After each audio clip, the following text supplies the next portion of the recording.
Keeping it real with Kenny.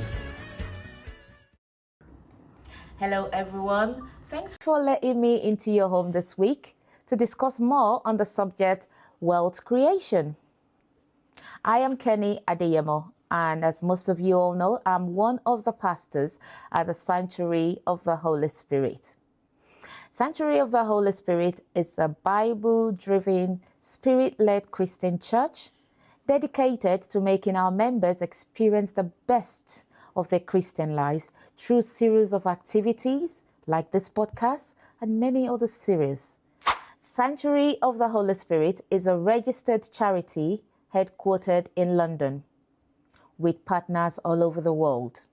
If after watching this video you feel blessed and you would want to support us in any way, including financial donations, please use the details showing on the screen right now. So let's dive into today's conversation, which is a continuation of wealth creation. We've actually received loads of feedback and comments from those who watched the first episode, which was episode 1. And if you've not watched it, please do. And while you're doing that, please like, share, and subscribe.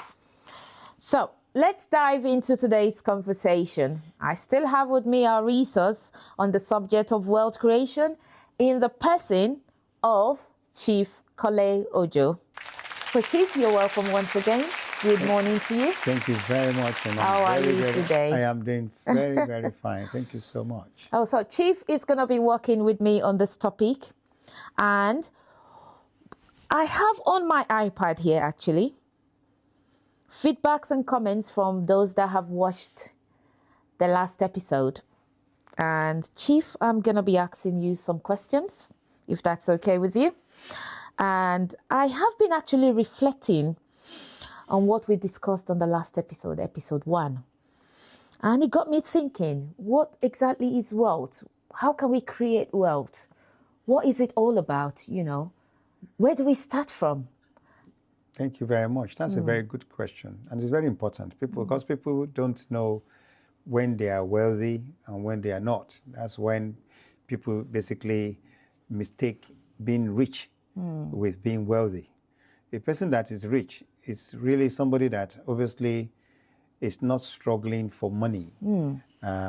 He has enough to be able to take care of his daily needs, and he doesn't have to borrow. But a wealthy person has more than just being able to take care of himself. This is a person who can also take care of other people beyond his family and also make other people achieve more through his wealth, whether through his houses, his apartments, and all that. So when we say somebody is wealthy, that's the kind of person that Abraham was in the Bible.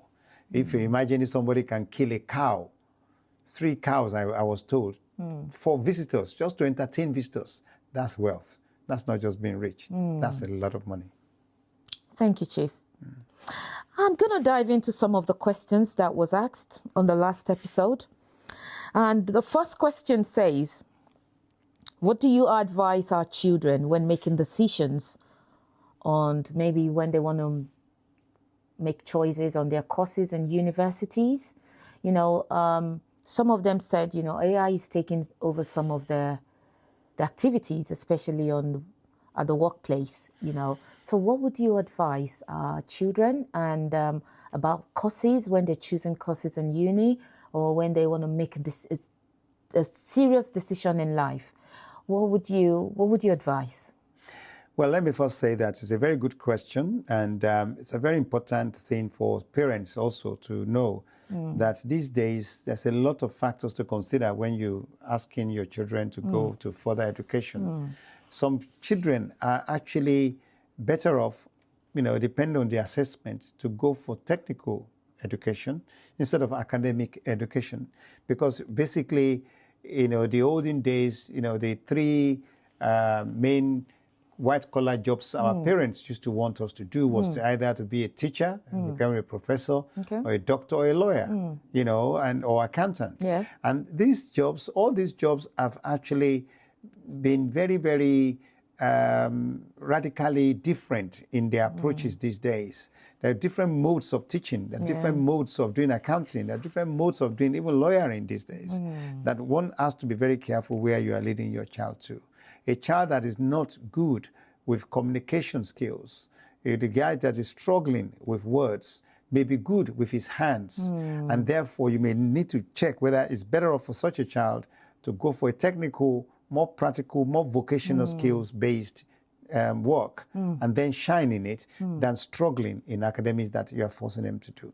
So more or less, parents out there should kind of like study the child very well. You need to study the child. And know what they're good at. Yeah. And don't force them into what you want them to be. You need to also ask them. You need to talk to them. You know, what do you like doing? It's very important for the child to tell you what they like doing. I mean, for example, when I was young, my mother actually thought that she would encourage me to be a vicar of the church. Yeah. And, you know, most parents don't want their child to be a vicar, you know. Yeah. They want either a lawyer, engineer, accountant. But in the olden days, the vicars of the churches, the traditional churches, carried a lot of influence, you know, just like Archbishop of Canterbury and Archbishop of York. You know, it's a post job in those days. And, that's in these days. Even in these days, you know, so you've got to understand that, you know, your ambition as a parent for a child may be different from what the child wanted to do.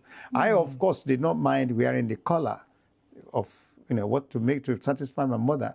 But the collar that I wanted to put on is the collar of a lawyer, not the vicar. And so I followed law. But I think, you know, in my own other vocations now, I feel like I've gone back to what my mother told me to do because I'm now using my skills in the house of God. Oh, bless you. Yes. That's very good. So more or less, we parents have to be careful on what we advise, and you're kind of like telling us now and advising us that, you know, you need to know the strength of your child. Yeah, the intelligence is the process. The intelligence, and if they are intelligent in things, handy things, they could expand that and create wealth with that. Yes. They can, if say, for example, he's very good at, you know, joining wires together, that's IT. Yeah, somebody that likes to take a photo can be a very good film director. Exactly. So if they're good at taking pictures, and even parents, they'd give it their child to take pictures of them, you know. And if you think they're very good and they can, create good pictures out of it, then you know, they can go into creative work. You know, creative graphic designs. Graphic design is there. Parents, are you listening? Graphic editing, design is there. Photo editing. And things like that. Yeah, but you know, nowadays when parents see children going into that, they will be like, that's not a good job. That can't bring food on the table. But there are loads of businesses and courses out there that people are so ignorant of. The definition of a good job has changed. A person that is actually doing photography for the royal family may be earning a lot of more money than the lawyer. I know. So it's all about how you present the value in what you do these days that matter. What you call a good job now is what actually can make somebody put their hands in the pocket and give you what they have there. So, Chief, still talking on the first questions and that was asked from those that watched the first episode. We're talking about our children now. So if they are gifted and they've got talents, so we parents should watch out for that and try and develop them on those talents rather than forcing them to be, you know, gone were those days when we were growing up, forcing them to be a lawyer, an engineer, a doctor, and all that. We only just get those grades to satisfy our parents, you know. But that's not our heart desires. That's not what we find easy doing. You know, most people did what they wanted their parents to do. So, what would you advise parents and children as well? So, say if they discover their talents or their gift, they could work more on it, rather than just leaving it and doing something else. Yeah, I mean, follow your passion, follow your talents, and in whatever you do, make sure you create value. Talent alone is not enough. You need to be systematic with talents. And you know, one of the things that I give as example is that Michael Jackson was talented. But if you look at the way he carried himself on stage, he will wear very special gloves, attire, special shoes, costumes. And he chose those things for both comfort and style. And so therefore, whatever you do, you must try to be unique and make yourself, you know, organized and competent in what you do. Mastery is what I call it. Mastery is basically when you are so good in what you do that no generation born or yet to be born can say you have not tried. And that's basically mastery. And so whether you've gone for vocational work or go for mechanical work or go for anything, what parents need to just pray for and work on is how does this child create value to others and to himself? Because money follows value. Right. If you become very creative, if you become very, very talented, you always attract money. But if you don't create value out of your talent, if you're just wasting it, money will not come. So the child itself, do they need to pray for direction? Yeah, prayer is very important. But more important also is action. After praying for direction, then you need to take action. You need to be able to go and learn under those who knows the stuff. You know, lend yourself to apprenticeships. Make sure you spend time in observation, observing those who have done it right. If you can spend time observing those who have done it right, it saves you 70% of the time trying to find your way in life. But a lot of people just don't know that. Chief, talking about apprenticeship you've just mentioned now, say for example you decide you want to study law. You know, you could go for an apprenticeship with in a law firm and see how things are run. And if it's something you would love, because I have a daughter, she's like a daughter to me. She said she wanted to do law, and she decided to go and work for a law firm during her apprenticeship. And she decided, nah, that's not for me, you know. So that could help as well, do you think? So having, just have a feel of how it runs when you go into the field later in the future. Of course. It will help, doesn't it? It will definitely help. I mean, you do that mostly when you are even on holidays, if you're in university, if you're still in university, or even if you have left university, make sure you find anywhere you can learn, because every knowledge you get can still be valuable. Okay. And also, Chief Kole, I'm going to talk about, we have youths whereby they want to go on holidays, they finished uni, they just want to, enjoy themselves. They go on holiday to America, to Turkey and all that stuff. They just spend. What advice would you give to youths like that? Well, make sure that whenever you travel to, you learn something.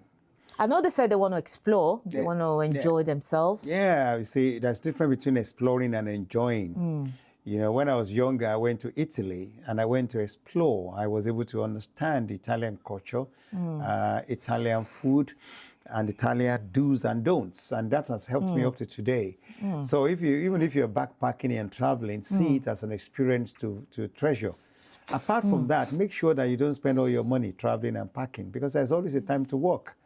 The point I always make about that is that remember, between age 0 to 25 is your morning.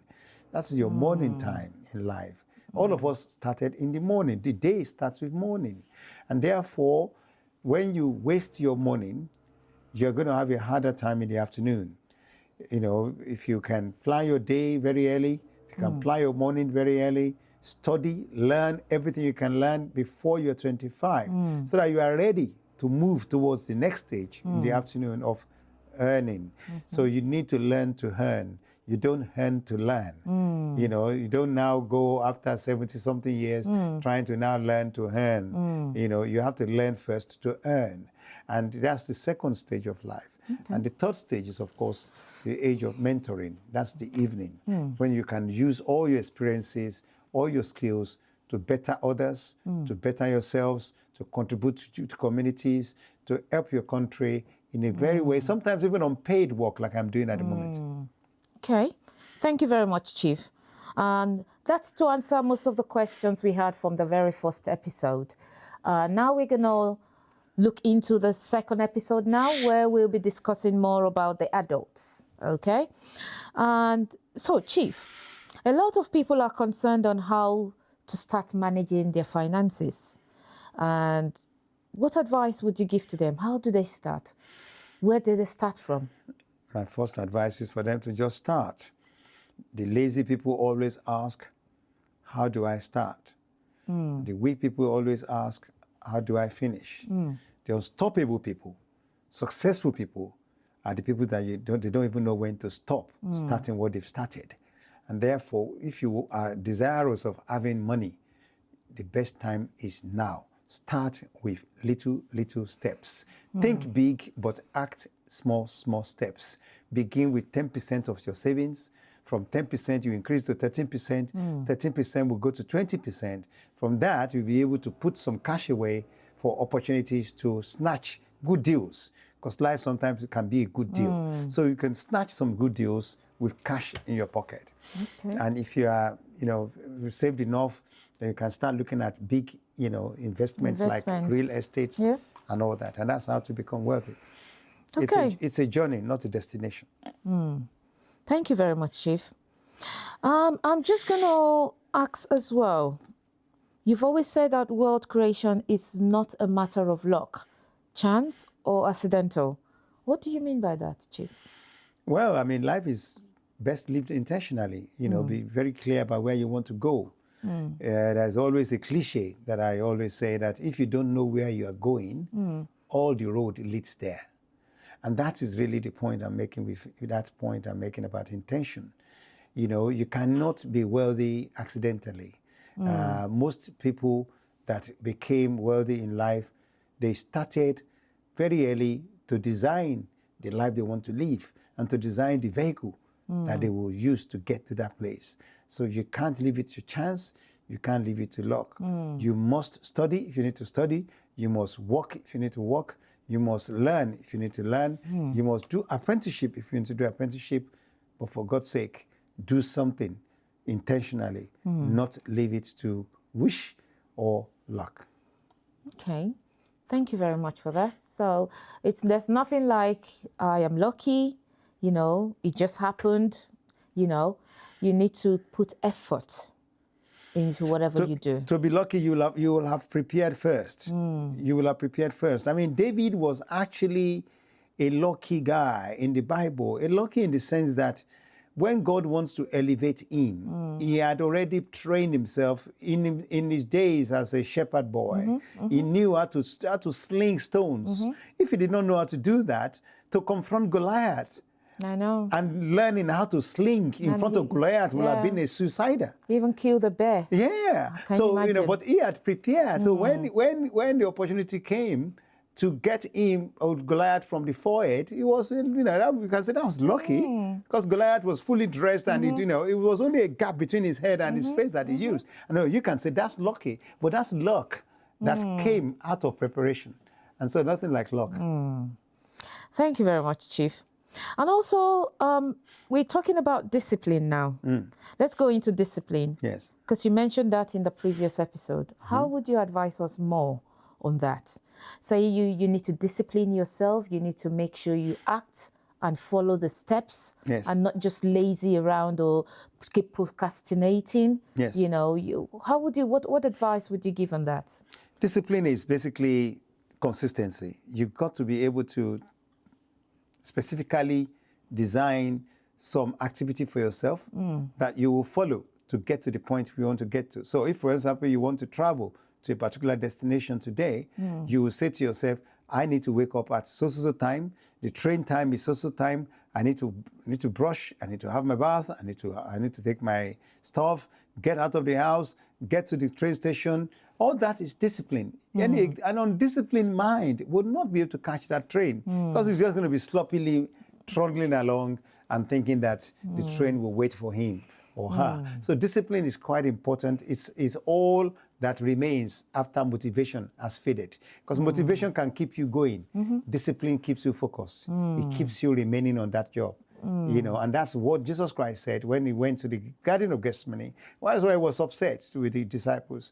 Look, you guys, you cannot even wake up for a few hours. Whilst I went to pray, you were sleeping. You are not disciplined. And that's what he was trying to teach us in the Bible. So that means discipline goes hand in hand with integrity. You've been, let your word be your word. Yeah. Your word is your bond. Exactly. When, we remember when we were younger, we used to sing the rhyme, wherever you go, wherever you may be, Do not say yes when you mean to say no. So that's then Baba Ibadan, you don't forget that. Exactly. So discipline is saying yes when you mean yes, and saying no when you mean no, being consistent. Thank you very much, Chief. And we're going to discuss more about, you mentioned something about the pyramid of wealth. Yes. Yeah? What do you mean by that? Well, if you try to put life or wealth into a pyramid, then you know, it's like a triangle here. At the bottom, you have those who are seriously financially in financial crisis, I call it. You want to move yourself from that. If you are in that situation, the financial crisis is where you have no money at all to even make a dream. You are so poor that you cannot even buy today's food. Those are the guys that really need help from other people for them to move to the next stage. And then the next stage in the pyramid is financial instability. A person that is under financial instability is not in financial crisis. He has a job maybe, or is taking some credit from somewhere, or is getting some benefit somewhere. He's got some little stipend that comes in, but that stipend does not cover his day-to-day needs. He's still short all the time. His account is always minus. He's got income, but he's financially unstable. Now the next one is financially stable. And that's the dangerous place to be. When you're financially stable, you've got to be very careful. You have a very good job with the government or the bank or investment house. They pay you a lot of money. You take your wife and children to holiday, Orlando, Alaska. You do all these things. But those people actually hold their existence to that job. Cut that job tomorrow, they're in trouble because they are not ready for anything else. Now, the next level is what we call entrepreneurial wealth. Those ones have created multiple income. Money comes in from various Different activities. So even if one dies, they have money here. To fall back they are on. not like the one that is financially stable down there that really only depends. And don't forget, the financial stable guy cannot even go anywhere he wants. You know, even if he's showering or he's in the bathroom, his boss calls him, he has to answer even in the shower. You know, things like that. So you know, you've got to be we move on to the pyramid to the what they call entrepreneurial wealth, where you do your work when you want, you do your activities when you want, and you don't have to depend on where you work before money comes in. So, for example, somebody like leaves Nigeria and is in London, and while he's in London enjoying himself, money is ringing in his bank account. And that's really what I've always wanted to be in my life, that I don't have to be in an office. I don't have to stay in one put, waiting for 31 days or 30 days before I get paid. And that's when I can move on. For me, freedom is having money coming in without me having to know when it's coming in. And again, another way I define entrepreneurial success and wealth at that level is buying things without checking the price. Some people, if you say to them, they will tell you to buy milk. They will tell you that milk, don't buy from the store if it's more than 70p. It's because you haven't got enough money. If you are rich enough, and if you get that level of the pyramid, you buy things without even checking the price. And the top of at the apex of the pyramid is the people that are called financially wealthy. Those ones don't even know, what they have in the bank account anymore. There's just money is just lost there. track. They lost track. And they can use it to bless others. They can use it to make, those are people that can lend even government's money and things like that. So you have to know where you are on the pyramid and then make sure that you work yourself up. Make sure you don't stay at the bottom of the pyramid. It's not nice there when you're in financial crisis. Thank you very much, Chief. And also, when you talk about pyramid, my mind, it casts me back to the three stages, yeah? The bottom one are the junior staffs, the middle class, and the CEOs, the MDs. Yes. I want to relate it to what you've just said now. Yeah. So the junior staff are the ones that go 9 to 5.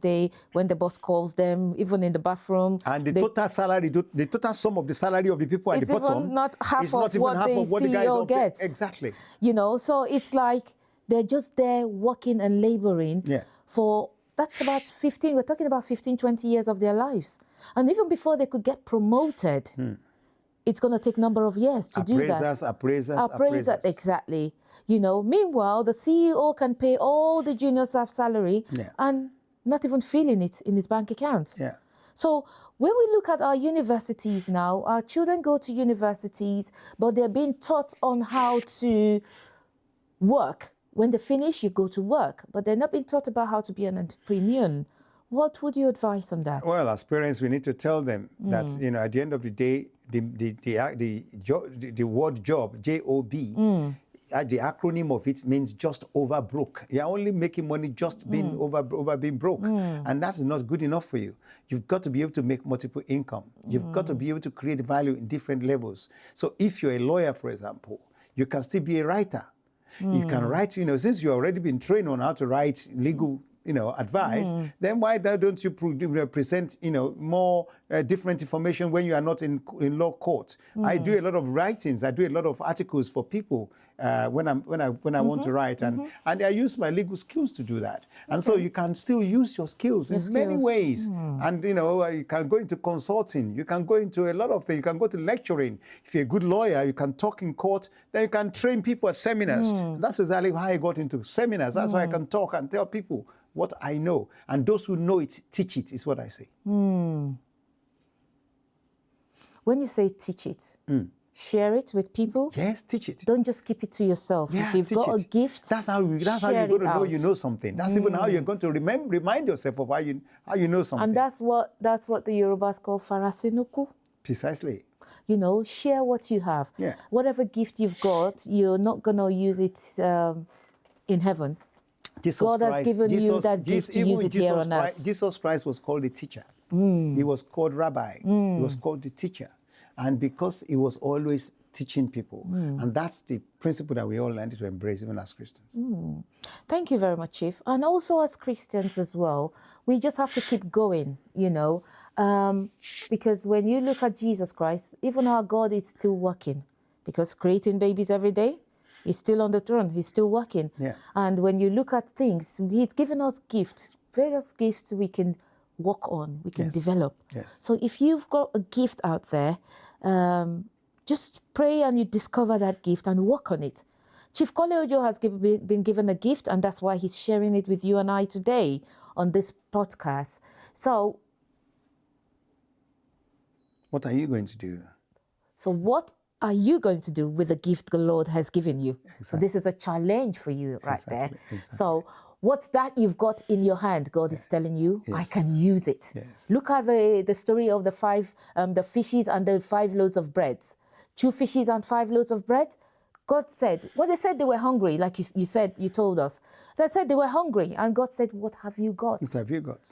So he blessed what they had, and they had surplus afterwards. Yes. So brethren out there, viewers out there, friends and families out there, what is it you've got out there that you have? You can always share it. If you want to share it on this podcast, please get in touch with me, just as Chief Kole Ojo has done. If you've got something that could benefit people out there, something that could better people's life out there, please let's share it so that we can make this world a better place to live in. And if you think you have been blessed by this podcast, this conversation today, please like, share, and subscribe. And make sure you share with your friend and loved ones out there. Thank you very much, Chief Kole Ojo, for coming to this podcast. Thank you very much. God bless you so Thank you for well. having me. Thank you so much. Viewers out there, I hope you've enjoyed this podcast today. We've had a good conversation and you've made some bullet points. Please don't just write them down, act on them, okay?